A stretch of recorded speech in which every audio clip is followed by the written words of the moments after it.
মুরগির মাংস পছন্দ করে না এমন আন্তঃবান্ত বাঙালি খুবই কম দেখা যায়। তাও দেশি মুরগি হলে তো কথাই নেই। আমরা এখানে নিয়ে নিয়েছিলাম 3 কেজি ওজনের একটা মুরগি। আমরা এটা বাড়িতেই পরিষ্কার করেছিলাম।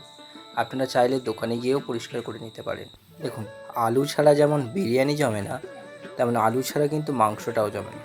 তাই মাংসেতে আলু দেওয়াটা ম্যান্ডেটরি। যদিও এই নিয়ে অনেকে ভিন্ন ভিন্ন মত পোষণ করে, তবে আমাদের বাড়ির সকলেই আলু খেতে খুব পছন্দ করে।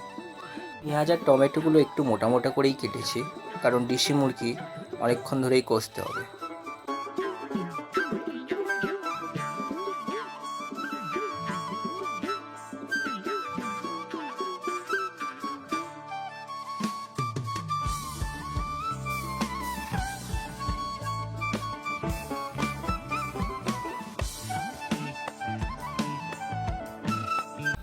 কেটে রাখা আলুগুলো কড়াইতে দেওয়ার পর চিমটে খানিক হলুদ দিয়ে হালকা করে লাল লাল করে ভেজে তুলে নিই।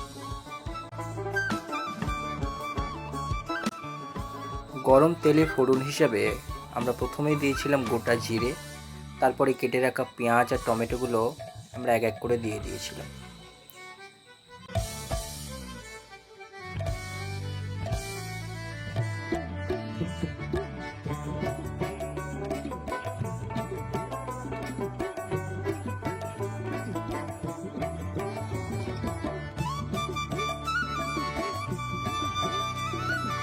আপনারা চাইলে অল্প করে পেঁয়াজ আর টমেটোর পেস্ট দিতে পারেন, যদিও ওটা পুরোটা অপশনাল।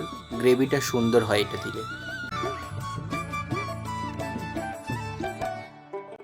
মশলাগুলো তেল না ছাড়া পর্যন্ত কিন্তু ভালো করে কষতে হবে, নাহলে একটা কাঁচা গন্ধ থেকে যায়।